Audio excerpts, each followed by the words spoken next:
के लिए।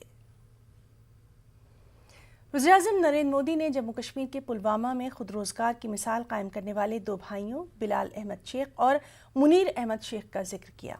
उन्होंने कहा कि ज़राई शोबे में कई नई इख्तरात हो रही हैं और इससे रोजगार के बेहतर मौक़ों में मुसलसल इजाफा हो रहा है। पुलवामा के दोनों भाइयों को वज़ीर-ए-आज़म ने नए हिंदुस्तान की मिसाल करार दिया। साथियों, पारंपरिक खेती से आगे बढ़कर खेती में हो रहे नए प्रयोग, नए विकल्प लगातार स्वरोजगार के नए साधन बना रहे हैं। पुलवामा के 2 भाइयों की कहानी भी इसी का एक उदाहरण है। जम्मू कश्मीर के पुलवामा में बिलाल अहमद शेख और मुनीर अहमद शेख ने जिस प्रकार अपने लिए नए रास्ते तलाशे, वो न्यू इंडिया की एक मिसाल है। 39 साल के बिलाल अहमद जी हाईली क्वालिफाइड है। उन्होंने कई डिग्रियां हासिल कर रखी है।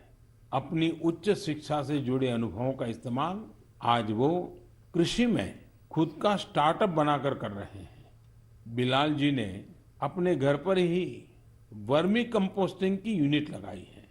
इस यूनिट से तैयार होने वाले बायो-फर्टिलाइजर से न केवल खेती में काफी लाभ हुआ है, बल्कि यह लोगों के लिए रोजगार के अवसर भी लेकर आया है।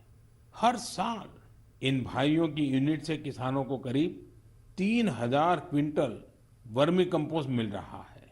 आज उनकी इस वर्मी कंपोस्टिंग यूनिट में 15 लोग काम भी कर रहे हैं। उनकी इस यूनिट को देखने के लिए बड़ी संख्या में लोग पहुंच रहे हैं और उनमें ज्यादातर ऐसे युवा होते हैं जो कृषि क्षेत्र में कुछ करना चाहते हैं। पुलवामा के शेख भाइयों ने जॉब सीकर बनने की जगह जॉब क्रिएटर बनने का संकल्प लिया और आज वो जम्मू कश्मीर ही नहीं बल्कि देश भर के लोगों को नई राह दिखा रहे हैं। क्या सैनिटाइजर नुकसानदेह है?